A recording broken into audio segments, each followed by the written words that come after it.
So hello and welcome our dear students. तो आज से हम लोग क्लास 12 की मैथमेटिक्स स्टार्ट करते हैं। जैसा कि आप जानते हैं कि जो क्लास 12 का मैथमेटिक्स है और ये हम लोग किसका स्टार्ट करेंगे, NCERT इंग्लिश मीडियम, किसका NCERT इंग्लिश मीडियम मैथमेटिक्स का स्टार्ट करेंगे,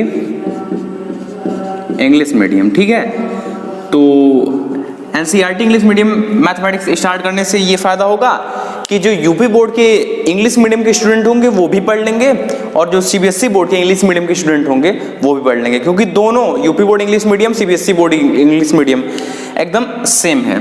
तो इसलिए हम लोग NCERT इंग्लिश मीडियम की मैथमेटिक्स स्टार्ट कर रहे हैं। जैसा कि आप लोग अपने सिलेबस के अकॉर्डिंग जानते हैं, जो आपका फर्स्ट यूनिट है क्लास 12 मैथमेटिक्स का वो है रिलेशन एंड फंक्शन। क्या है, एकदम एक बात ध्यान लीजिए, कोई भी चीज बताएंगे ट्रिक के साथ बताया जाएगा, एकदम आपके दिमाग में उतर जाएगा, इसलिए वीडियो पूरा एट लास्ट तक देखें। ठीक है, तो चलिए, चैप्टर का क्या नाम है, relation and function.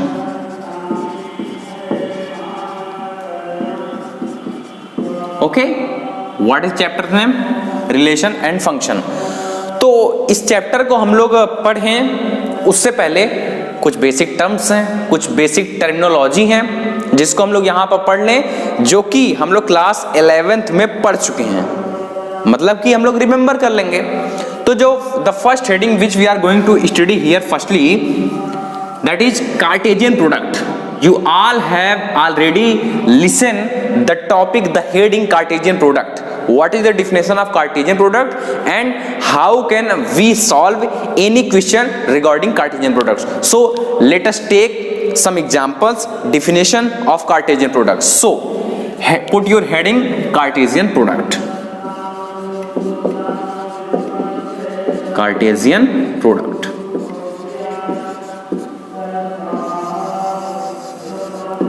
So students, सबसे पहले हम लोग डिफिनेशन देख लेते हैं ना, डिफिनेशन देख लेते हैं। डिफिनेशन को समझ लेंगे, इसके बाद तो एग्जांपल तो ऐसे करवाया जाएगा कि एक दो आप लोग प्रैक्टिस कर लेंगे, तो जो आप क्लास 11th में कार्टेशियन प्रोडक्ट पढ़े थे उसकी रिमेंबरिंग हो जाएगी। ठीक है, तो सबसे पहले हम लोग अगर इसके डिफिनेशन की ओर ध्यान दें, डिफिनेशन भी समझा करिए। ठीक है, अब डिफिनेशन समझने के लिए क्यों कह रहे हैं, हम चाहते तो केवल आपको एग्जाम्पल बता सकते थे, लेकिन डिफिनेशन समझाने के लिए इसलिए कह रहे हैं क्योंकि आप कुछ यूनिवर्सिटीज में जब आप बीएससी में एडमिशन लेंगे तो फर्स्ट ईयर में ये सब पढ़ाया जाता है, तो वहाँ पे डिफिनेशन का बहुत बड़ा रोल होता है। तो इसलिए पहले से अभ्यस्त रहेंगे, पहले से प्रैक्टिस रहेगी आपकी, तो बहुत अच्छा कर जाएंगे। ठीक है, तो सबसे पहले हम कार्टेशियन प्रोडक्ट का डिफिनेशन देखते हैं। तो कार्टेशियन प्रोडक्ट की डिफिनेशन क्या कहती है, कार्टेशियन प्रोडक्ट की डिफिनेशन कहती है कि let A and B are any two sets. क्या कह रहा है, let A and B are any two sets. Consider the set. अब कुछ एक सेट हम लोग कंसीडर कर लेते हैं, कंसीडर द सेट। किस तरीका सेट एक कंसीडर कर रहे हैं, कुछ इस तरीके का। ऑर्डर्ड पेयर हमारा ए बी है, where A belongs to A and B belongs to B. एकदम ध्यान से देखते हुए चलो, क्या बोल रहे हैं, let A and B are any two sets. Okay, consider the set A B, it's an order pair where A belongs to A and B belongs to B, which is called Cartesian product of A and B, which is called Cartesian product of Cartesian product of A and B, and it is denoted by, and it is denoted by A cross B। एकदम ध्यान से देखिएगा, हमने कहा कि let A and B are any two sets, consider the set A B which is an order pair where A belongs to A and B belongs to B, which is called Cartesian product of A and B, and it is denoted by A cross B, means that is A cross B is equal to AB where A belongs to A and B belongs to B। ठीक है, तो ये हमारी definition है। अब जो लोग इसको इस लैंग्वेज को देखिए, रिलेशन फंक्शन में लैंग्वेज समझने का ही खेल है, केवल लैंग्वेज समझने का खेल है ये चैप्टर बेसिकली, या एकदम से हम कह दें तो लैंग्वेज और लॉजिक पे ही बेस्ड है। ठीक है, अब देखिए अब की बार जो हम वर्डिंग बोलेंगे उसको थोड़ा ध्यान सुनिएगा। बोल रहा है कि let A and B are any two sets.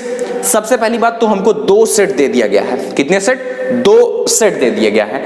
Consider the set A B. अब एक ऐसा सेट कंसीडर करने के लिए कह रहा है जिसमें ऑर्डर पेयर है ना, ऑर्डर पेयर। और ऑर्डर पेयर किस टाइप का? A B. ऐसे कोई एग्जांपल टाइप समझ लीजिए, ए बी किसी टाइप का एलिमेंट है। तो इस तरीके का एक ऑर्डर पेयर है जिसमें ए जो है वो पहले वाले सेट से बिलोंग कर रहा है और जो बी है वो दूसरे वाले सेट से बिलोंग कर रहा है। तो इसी को सिंपली हम लोग कहते रहे हैं कि which is called Cartesian product of A and B and it is denoted by A cross B. Simply यही कहा है। तो इसका मतलब हम लोग ये समझ रहे हैं कि किन्हीं, बस ये दो सेट है ना, तो ऐसे समझो किन्हीं दो सेट का कार्टेशियन प्रोडक्ट हमेशा हमेशा एक ऐसा सेट होता है। क्या बोल रहे हैं? किन्हीं दो सेट का कार्टेशियन प्रोडक्ट हमेशा हमेशा एक ऐसा सेट होता है जिसमें पेयर्ड टाइप एलिमेंट्स होते हैं। ध्यान से एकदम, किन्हीं दो सेट का कार्टेशियन प्रोडक्ट हमेशा हमेशा एक ऐसा सेट होता है जिसमें ऑलवेज पेयर्ड टाइप एलिमेंट होते हैं और उन पेयर्ड टाइप एलिमेंट में क्या होता है, उनका पहला एलिमेंट, देखिए पहला एलिमेंट पहले सेट से, ए जो है कैपिटल मतलब पहले सेट से बिलोंग कर रहा है। तो किन्हीं दो सेट का कार्टेशियन प्रोडक्ट हमेशा हमेशा एक ऐसा सेट होता है जिसमें ऑर्डर्ड टाइप एलिमेंट होते हैं और पहला एलिमेंट पहले सेट से तथा दूसरा एलिमेंट दूसरे सेट से बिलोंग करता है। ठीक है, तो उम्मीद है समझ गए होंगे। अब की बार ये कंफर्म कैसे होगा? अब देखिए इस पे एक एग्जांपल हम लोग ले लेते हैं। एक एग्जांपल ले लेंगे, सारी दुविधाएं दूर हो जाएंगी। इसको आप लोग नोट कर लीजिए और हम लोग एग्जांपल की ओर बढ़ते हैं। ठीक है, तो चलिए इसको क्लीन कर देते हैं और हम लोग अब एग्जांपल देखते हैं। ठीक है, जैसे मान लीजिए let us consider we have two. हमने क्या कहा? यही कहा ना कि दो सेट हैं, ऐसे लिख लो, दो सेट है ना, दो सेट का कार्टेशियन प्रोडक्ट, ऐसे समझो कार्टेशियन प्रोडक्ट। दो सेट है, इनका कार्टेशियन प्रोडक्ट ये जो है ना, ये भी एक सेट है, लेकिन किस टाइप का सेट है? इसमें ऑर्डर्ड टाइप एलिमेंट है, ordered type, pairwise, pair ordered type या ordered which is paired type element, paired type element है। इसमें first element belongs to first set and second element belong to second set. देखो जरा example, सबसे पहले दो set, let us consider first set is A, that is A B C. एक set ए है जिसमें ए बी सी ये एलिमेंट है and we have also B D E F. और हमसे क्वेश्चन क्या दिया कि find out A cross B and B cross A ना। हमसे बोल दिया है, दो सेट दे दिया है और बोल दिया है कि ए क्रॉस बी फाइंड कर लीजिए और बी क्रॉस ए फाइंड कर लीजिए। मतलब हमको कार्टेशियन प्रोडक्ट निकालना है इन दो सेट का ना। तो अब देखो एकदम ध्यान समझना, find out A cross B and B cross A. सबसे पहले हम लोग पहला करते हैं। पहला क्या है? ए क्रॉस बी फाइंड करना है। ठीक है, बोला है कि दो सेट का कार्टेशियन प्रोडक्ट एक ऐसा सेट है जिसमें ऑर्डर टाइप मतलब इस प्रकार के एलिमेंट होंगे ना, ये ऑर्डर टाइप है। पहला एलिमेंट पहले सेट से, दूसरा एलिमेंट दूसरे सेट से। तो इसलिए इसमें करते क्या है? ठीक है, ये पहला एलिमेंट उठाया करो, पहला एलिमेंट उठाओ, इसे लिख लो ना, और पहला एलिमेंट को पहले सब के साथ एक एक बार लिख लो।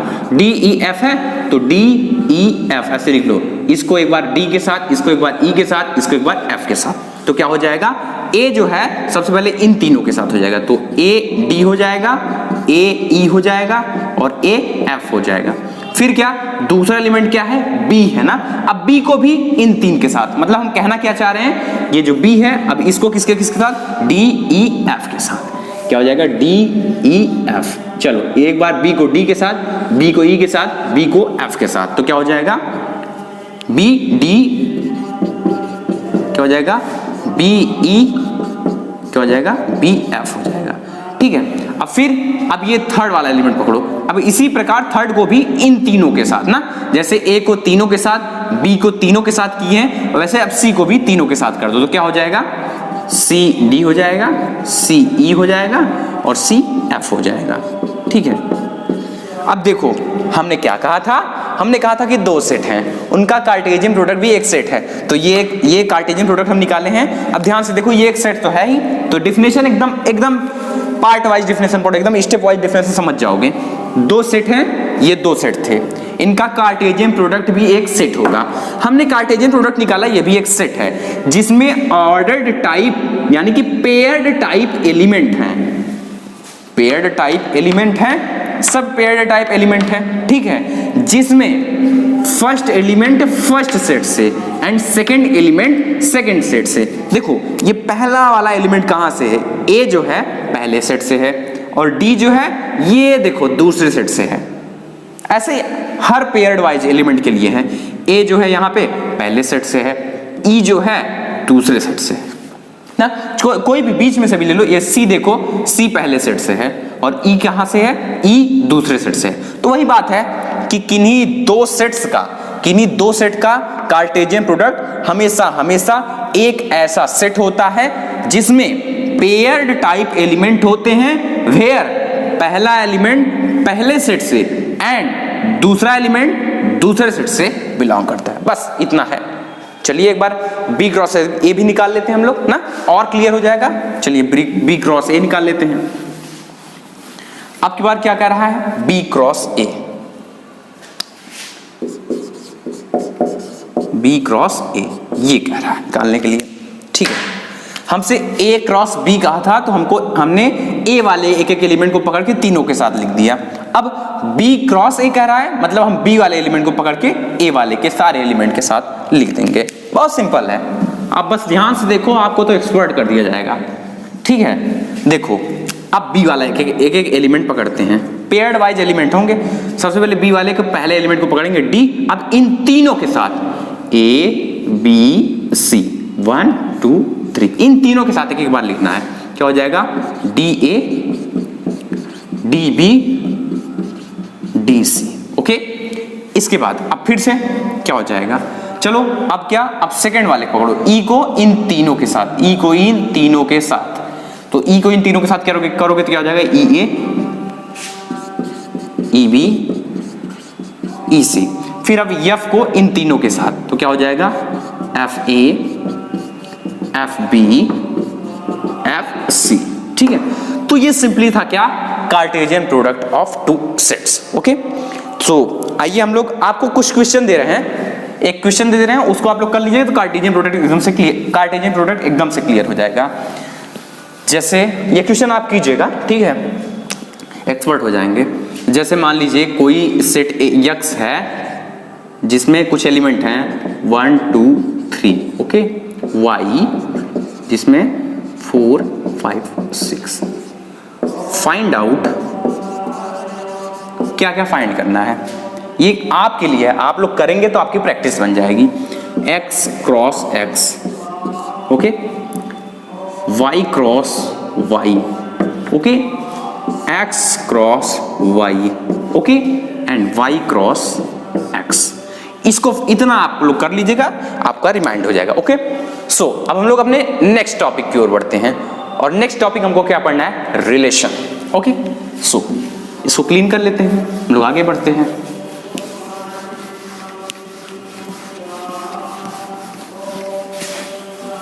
So students, put your heading relation.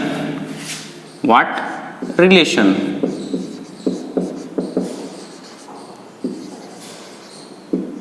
Okay, now we will understand what is relation, what is definition of relation, and some illustrative examples related to relation. So what is relation? बहुत ही ध्यान से समझिएगा, बहुत ही ध्यान से सुनिएगा, आपको रिलेशन का कॉन्सेप्ट एकदम से समझ में आ जाएगा। बहुत ही ध्यान से आप लोग सुनिएगा हम जो कहेंगे। Okay, so relation, what is relation? सबसे पहले हम डिफिनेशन आपको समझाने का प्रयास करते हैं, ट्राई करते हैं। So let x be a set, okay, let x be a set, then a relation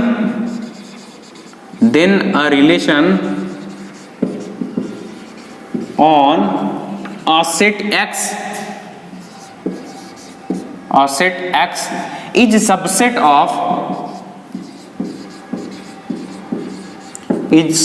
of x cross x. Means what I am trying to saying, ये कहना चाह रहे हैं कि मान लीजिए कोई एक सेट हमें दिया है, गिवन है x, कोई सेट है, और एक कोई सेट R दिया हुआ है। ओके, इस डिफिनेशन का पूरा मतलब यही रहेगा। देखो ध्यान से, एक कोई सेट है x, एक कोई सेट है R। ये R, ध्यान समझना एकदम, ये R इस सेट पर रिलेशन कब कहलाएगा? तभी और तभी कहलाएगा जब इस x का ना कार्टेशियन प्रोडक्ट निकाल लो, यानी कि x क्रॉस x निकाल लो। अगर R जो है ये सबसेट होगा x क्रॉस x का, तो R x पर रिलेशन कहलाएगा। फिर से ध्यान सुनो, एक सेट x दिया है, एक सेट R दिया है। ये R इस दिए गए सेट x पर रिलेशन तभी और तभी कहलाएगा जब इस x का कार्टेशियन प्रोडक्ट निकाल दो, यानी कि हम बात कर रहे हैं x क्रॉस x की। अगर ये R इस सेट के कार्टेशियन प्रोडक्ट में पूरी तरीके से मौजूद है, यानी कि R जो है x क्रॉस x का सबसेट है, तभी और तभी ये R जो है इस पर रिलेशन कहलाएगा, अन्यथा रिलेशन नहीं कहलाएगा। ऐसे ही अभी तो एक सेट की बात की है, अगर दो सेट होता तब A एंड B ऐसे होता और बोल देता ये R दे देता, तो ये R इस बार इन दोनों सेट पर कब रिलेशन कहलाएगा? फिर वही बात, अब इनका कार्टेशियन प्रोडक्ट निकाल दो, तो क्या A क्रॉस B। अगर ये R पूरी तरीके से इसमें मौजूद होगा तभी और तभी R जो है वो रिलेशन कहलाएगा किस पे? A एंड B पे। यानी कि दो सेट दिए रहेंगे, एक सेट x, एक सेट R x पर रिलेशन तभी कहलाएगा जब x का कार्टेशियन प्रोडक्ट निकाल दो और ये जो R है ये पूरी तरीके से x के कार्टेशियन प्रोडक्ट में मौजूद हो, तो x पर ये R रिलेशन होगा। एग्जांपल समझते हैं, एग्जांपल से कुछ और हमारा कॉन्सेप्ट क्लियर होगा। लेट अस कंसीडर, हमारे पास एक सेट है, let x is equal to ABC, okay, and we have given also one set R1, that is AA, AB, AC, okay. Again R2 में किस टाइप के एलिमेंट हैं? AB, BC, CB, AC, okay. और हमसे पूछ लिया is R1 and R2 are relation on X, okay, वही बात कर रहा है। हमको अब इसका सॉल्यूशन देखना है। क्या देखना है? सॉल्यूशन देखना है। तीन सेट इस बार दे दिया है, एक x, तो R1 और R2। हमसे पूछ लिया कि क्या R1 x पे रिलेशन है, हमसे पूछ लिया क्या R2 भी x पे रिलेशन है। तो x पे रिलेशन फिर से देख लो, डिफिनेशन क्या कह रहा है? x कोई सेट है, R कोई सेट है। ये R इस x पे रिलेशन तभी और तभी होगा जब इसका कार्टेशियन प्रोडक्ट निकाल लो। अगर ये R पूरी तरीके से इसके कार्टेशियन प्रोडक्ट में मौजूद होगा तो ये R रिलेशन कहलाएगा, नहीं मौजूद होगा तो नहीं कहलाएगा। ओके, आगे बढ़ते हैं। तो अब बताओ, सबसे पहले क्या हमको निकालना पड़ेगा? x का कार्टेशियन प्रोडक्ट। तो x का कार्टेशियन प्रोडक्ट मतलब x क्रॉस x हमको निकालना पड़ेगा। जो लोग केवल एक ही बार x लिखने के बाद x क्रॉस x निकालने में कंफ्यूज होंगे, वो लोग कुछ मत करना, आराम से एक जगह x को दो बार लिख लो, ऐसे A B C, ओके। फिर एक बार x को लिख लो A B C। अब इनका कार्टेशियन प्रोडक्ट निकालना है आपको, ठीक है, यानी कि x क्रॉस x निकालना है। तो कार्टेशियन प्रोडक्ट मतलब क्या? इसमें पेयर्ड वाइज एलिमेंट होंगे जिसमें पहला एलिमेंट पहले सेट से और दूसरा एलिमेंट दूसरे सेट से मौजूद होगा। तो सबसे पहले पहला एलिमेंट पहले सेट का पकड़ो, तो क्या हो जाएगा? पहला एलिमेंट पहले सेट का ए है। अब पहला एलिमेंट पहले सेट से पकड़ लिया ना, अब दूसरे सेट के सारे एलिमेंट के साथ इसका पेयर बना डालो पहले, तो क्या हो जाएगा, ए के साथ पेयर बनाएगा तो क्या हो जाएगा ए। अब ए बी के साथ पेयर बनाएगा तो क्या हो जाएगा ए बी। अब ए सी के साथ पेयर बनाएगा तो क्या हो जाएगा ए सी। ओके, आगे बढ़ते हैं। अब देखो ए का काम हो गया, अब बी को पकड़ो, बी को भी इन तीनों के साथ पेयर बनाओ तो क्या हो जाएगा B A B B B C. अब फिर वही बात, सी को पकड़ो, सी को इन तीनों के साथ पेयर बनाओ तो क्या हो जाएगा सी ए सी बी सी सी। ओके, ये हो जाएगा, यानी कि कार्टेशियन प्रोडक्ट निकल गया।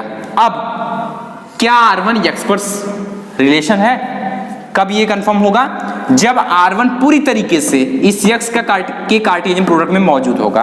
तो कार्टेशियन प्रोडक्ट अब निकाल लिए हैं, अब थोड़ा देखो R1 पूरी तरीके से इसमें मौजूद है कि नहीं है, देखते हैं। इसमें पहला पेयर वाइज एलिमेंट क्या है ए ए, देखो x क्रॉस x में है ए ए कहीं, हाँ ये मौजूद है। ओके, आगे बढ़ो। ए बी, क्या A B x cross x में कहीं मौजूद है? हाँ ये देखो मौजूद है, अच्छी बात है। आगे बढ़ो। AC, क्या AC x क्रॉस x में मौजूद है? देखते हैं, हाँ ये देखो मौजूद है। यानी कि R1 जो है, R1 जो है ये सबसेट है किसका? x क्रॉस x का। यानी कि R1 में मौजूद सभी पेयर x क्रॉस x में भी मौजूद हैं। सो हम क्या कहेंगे? Yes, R1 is relation on set x। Okay, अब चलो दूसरा देखते हैं, क्या R2 भी x पर रिलेशन है? अब ये अगर आपको समझ में आ गया तो आप कमेंट करके बता दो कि क्या R2 भी रिलेशन है, और जिसको नहीं आया है वो देखो R2 में ना, इसका मतलब कि R2 में मौजूद सभी पेयर x क्रॉस x में मौजूद होने चाहिए। देखते हैं, ये ए बी है, देखो इसमें कहीं मौजूद है, हाँ ये ए बी मौजूद है। आगे बी सी है, देखो थोड़ा x क्रॉस x में कहीं बी सी है, तो बी सी कहाँ, ये देखो मौजूद है। ओके, क्या सी बी भी मौजूद है? ये देखो सी बी मौजूद है, तो इसका भी काम हो गया। क्या ए सी भी मौजूद है? तो ए सी, ये देखो ए सी भी मौजूद है। मतलब क्या, R2 में मौजूद सभी पेयर x क्रॉस x में भी मौजूद हैं। यानी कि जो x का कार्टेशियन प्रोडक्ट है उसमें R2 के सभी पेयर मौजूद हैं। यानी कि R2 is also subset of x cross x। हम लोग क्या लिखेंगे? Yes, R2 is also relation on set x। ठीक है, तो कॉन्सेप्ट समझ आ गया ना? कॉन्सेप्ट क्या कह रहा है? रिलेशन का कॉन्सेप्ट यही कह रहा है कि कोई एक x सेट हमें दिया रहेगा, कोई सेट R दिया रहेगा, R x पर तभी रिलेशन कहलाएगा जब इस x का कार्टेशियन प्रोडक्ट निकाल दो। अगर R पूरी तरीके से इस कार्टेशियन प्रोडक्ट में मौजूद है तो R x पर रिलेशन कहलाएगा। यही है केवल। ठीक है, बहुत आसान सा है, आप लोग समझ गए होंगे। जानते हो अभी तक हम लोग किसकी बात कर रहे थे? रोस्टर, डायरेक्ट टेबुलर फॉर्म में लिखा हुआ है, रोस्टर फॉर्म में। अब हम लोग कुछ ऐसी बात करते हैं, जैसे अब से कोई सेट बिल्डर फॉर्म का भी एक एग्जांपल ले लेते हैं ना, ताकि कहीं भी हमको प्रॉब्लम ना आए समझने में। ठीक है, तो आइए let us take a example regarding two set builder form in the relation topic. ध्यान समझिएगा, आपको एकदम से समझ में आ जाएगा। रिलेशन का तो कॉन्सेप्ट ही एकदम आपके दिमाग में याद हो जाएगा। क्या, फिर से रिमाइंड करो, कोई दो सेट दिए हैं x और R x पर तभी रिलेशन कहलाएगा जब x का कार्टेशियन प्रोडक्ट निकाल लो। अगर R पूरी तरीके से उसके कार्टेशियन प्रोडक्ट में मौजूद है तब हम कहेंगे कि ये जो R है ये x का रिलेशन है। ठीक है, चलो अब देखते हैं। अब हम लोग एक एग्जांपल और देखते हैं। ओके, अब तो आपको एकदम से क्लियर हो जाएगा, लेकिन यहाँ पे थोड़ा ध्यान देना इस बार वाले में, क्योंकि सेट बिल्डर में रहेगा। Let A is equal to 1 2 3 4। Okay, इसी प्रकार B इज इक्वल टू 5 6 7 8। ये दो हमें सेट दिए गए हैं, और इसी प्रकार एक सेट और दिया गया है, क्या? R में कुछ इस प्रकार के एलिमेंट हैं, और कंडीशन क्या है? A and B both are even. Okay, both are even for all A belongs to A and B belongs to B. हमसे पूछ लिया is R a relation on A and B, क्या R जो है वो A B पर relation है, ये हमसे पूछ लिया है। तो इसका हमें सॉल्यूशन फाइंड करना है, ठीक है। क्या आर ए बी पर रिलेशन है, यही फाइंड करना है। तो हम क्या बताए थे, ये भी बताए थे ना, ये भी बताया ना, यक्स कोई सेट है, आर कोई सेट है, आर यक्स पर रिलेशन तभी और तभी होगा जब एक्स का कार्टेशियन प्रोडक्ट निकाल लो और आर पूरी तरीके से इसमें मौजूद होगा तो आर तब रिलेशन कहलाएगा। इसी प्रकार हम ये बताए थे, अगर दो सेट दे दिए ए बी, वही काम फिर से, और आर दिया है, पूछ लिया क्या आर इन सेट पर रिलेशन है, तो क्या हमने बताया था कि इस आर का कार्टेशियन प्रोडक्ट निकाल लो, ए क्रॉस बी निकाल लो। अगर आर में मौजूद सभी एलिमेंट ए क्रॉस बी में मौजूद हैं तो हम कहेंगे आर जो है वो ए और बी पर रिलेशन है। बस इतना हम कहना चाह रहे हैं। तो चलो ध्यान दो अब इधर, इसका मतलब कि हमको सबसे पहले क्या, ये जो सबसे पहले सरलता के लिए, अपनी सिंप्लिसिटी के लिए, ये जो आर को सेट बिल्डर फॉर्म में लिखा है इसको रोस्टर फॉर्म में कन्वर्ट कर लो। तो क्या हो जाएगा, आर को रोस्टर फॉर्म में कन्वर्ट करना है ना। क्या बोला है, ए बी। अब ए बी लिखने का मतलब ही क्या हो गया जानते हो, कि इसमें पेयर्ड वाइज एलिमेंट होंगे। क्या होंगे, पेयर्ड वाइज एलिमेंट होंगे, ठीक है। इसके बाद बोला है ए एंड बी क्या, बोथ आर इवन नंबर। क्या, इवन नंबर। ये हो गई कंडीशन फर्स्ट। एकदम तोड़ के आपको दिखा रहे हैं, लैंग्वेज समझो। एक बार लैंग्वेज पढ़ना सीख गए तो सारा काम हो जाएगा।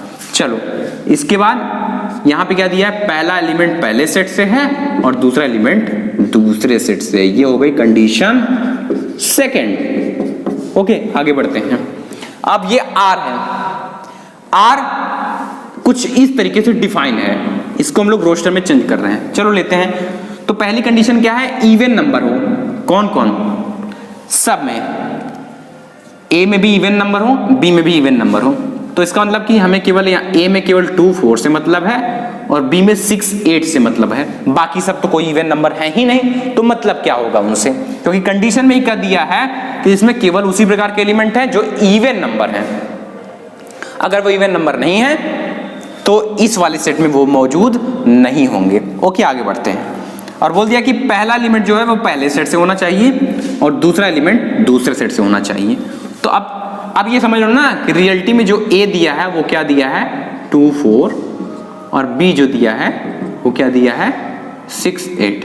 ये दिया। हम आर को किस में कन्वर्ट कर रहे हैं, रोस्टर में। चलो देखते हैं अब क्या हो जाएगा।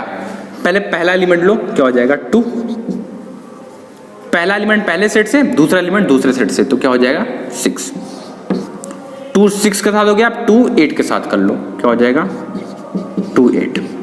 2 का काम हो गया। इसी प्रकार एक बार 4 को 6 के साथ, एक बार 4 को 8 के साथ, तो क्या हो जाएगा 4 6 4 8। यही है क्या, आर। रियलिटी में आर क्या है, ये है जो हमने अभी निकाला, वो भी आर ही है, वो सेट बिल्डर फॉर्म है, ये रोस्टर मेथड है। ओके, तो अब हमको क्या करना है, अब हमको ए बी का हमको क्या निकाल लेना है, कार्टेशियन प्रोडक्ट निकाल लेना है। देखते हैं, ए क्रॉस बी ये निकालना है। आइए निकालते हैं। तो सबसे पहले पहले एलिमेंट, ए के पहले एलिमेंट को लेते हैं। अब इनको मिटा लीजिए, इनका काम हो गया, क्योंकि आर का काम अब हो गया है। हमको आर निकालना था, आर में जो कंडीशन थी उसके आधार पे आर हम निकाल लिए हैं। अब आर का उसका काम हो गया। हमको क्या निकालना है, ए क्रॉस बी निकालना है ना। तो ए क्रॉस बी कैसे निकलेगा, पहले ए के पहले एलिमेंट को लीजिए और बी के सारे एलिमेंट के साथ पेयर बना दीजिए। फिर इसी प्रकार ए के दूसरे एलिमेंट को लीजिए, बी के सारे एलिमेंट के साथ पेयर बना दीजिए। इसी प्रकार एक एक एलिमेंट सबके साथ पेयर बना दीजिए। चलिए, ए का पहले एलिमेंट 1 है तो 1 लीजिए, 1 को सारे एलिमेंट के साथ, बी के सारे एलिमेंट के साथ पेयर बना दीजिए। तो सबसे पहले 1 को 5 के साथ पेयर बनाओ तो क्या हो जाएगा 1 5। फिर 1 को 6 के साथ पेयर बनाओ तो हो जाएगा 1 6। फिर 1 को 7 के साथ पेयर बनाओ तो हो जाएगा 1 7। फिर 1 को 8 के साथ पेयर बनाओ तो हो जाएगा 1 8। ओके, अब 2 को पकड़ो, 2 को 5 के साथ पेयर बनाओ, ऐसे सब के साथ पेयर बना डालो 2 को, तो हो जाएगा 2 5, क्या हो जाएगा 2 6, हो जाएगा 2 7, हो जाएगा 2 8। इसी प्रकार 3 को पकड़ो, 3 को सबके साथ पेयर बनाओ तो क्या हो जाएगा 3 5 3 6 3 7 3 8। ओके, अब 4 को सबके साथ पेयर बनाओ तो क्या हो जाएगा 4 5 4 6 4 7 4 8। ये काम हो गया। अब ये जो R है चाहे ये R, दोनों तो एक ही हैं, क्या ये AB पर रिलेशन है? तो अगर ये R पूरी तरीके से A क्रॉस B में मौजूद है तो हम कहेंगे हाँ R AB पर रिलेशन है। ठीक है, देखते हैं R में पहला एलिमेंट क्या है या पहला पेयर क्या है 2 6। क्या A क्रॉस B में 2 6 मौजूद है? ये देखो ध्यान से, हाँ मौजूद है। आगे बढ़ो। 2 8, क्या 2 8 जो है वो A क्रॉस B में मौजूद है? ये देखो मौजूद है, हाँ मौजूद है। 4 6, क्या 4 6 A क्रॉस B में मौजूद है कहीं भी? हाँ मौजूद है। 4 8, क्या 4 8 A क्रॉस B में कहीं मौजूद है? हाँ मौजूद है, ये मौजूद है। यानी कि R जो है वो पूरी तरीके से A क्रॉस B में मौजूद है, means R is subset of A cross B। यही है ना? कोई दो सेट हैं A B A, तो if each element of A is also an element of B, then we will say A is subset of B। तो वही तो हो रहा है ना, R के सारे एलिमेंट A क्रॉस B में मौजूद हैं, तो हमने कह दिया कि R is subset of A cross B। सो हम क्या कहेंगे? Yes R is relation on A and B। बस इतना कॉन्सेप्ट है, बस इतना ही कॉन्सेप्ट है रिलेशन का। तो मतलब हम इसका इस पूरे गीता का सार क्या हुआ? इस पूरे गीता का सार क्या हुआ? बस वही जो पहले वाले लाइन में बताए थे। क्या x कोई सेट है, r कोई सेट है, ये इस पर रिलेशन तभी होगा जब इसका कार्टेशियन प्रोडक्ट निकाल लो और r के सारे एलिमेंट x क्रॉस x में मौजूद होंगे तो क्या कहलाएगा? r is related to x। ये कहलाएगा r is relation on x। Okay, तो अब देखो एक चीज और जान लो, कभी कभी कंपटीशंस में पूछ लेता है ऑप्शनल क्वेश्चन में कि कोई दो सेट दिए रहें, उस पर पॉसिबल रिलेशन कितने बन सकते हैं। ठीक है, अब ये तो इसका तो काम हो गया, रिलेशन तो अब समझ गए होगे ना। अब ये भी जान लो कि कोई दो सेट दिए रहेंगे, उस पर पॉसिबल रिलेशन कितने बन सकते हैं। तो देखो अगर कोई दो सेट A B हैं तो क्या होगा जानते हो? मान लो A में नंबर ऑफ एलिमेंट P हैं और B में नंबर ऑफ एलिमेंट Q हैं, तो पॉसिबल रिलेशन कितने होंगे? 2 के पावर P इंटू Q, यही होंगे पॉसिबल रिलेशन। कभी कभी ऑब्जेक्टिव क्वेश्चन में पूछ लेता है, जैसे एग्जांपल देख लो। क्या A में कितने एलिमेंट हैं? Number of element in A कितने हैं? 1 2 3 4, यानी कि 4 एलिमेंट हैं, तो 4 हो गए। इसी प्रकार B में भी 4 हैं, तो हो गए 4। ओके, तो अब इन दोनों के मिलने से हम कितने रिलेशन बना सकते हैं? संभावित सारे पॉसिबल रिलेशन, कितने रिलेशन बना सकते हैं? तो हमने क्या बताया, अगर A में P एलिमेंट है, B में Q एलिमेंट है, तो 2 के पावर P इंटू Q।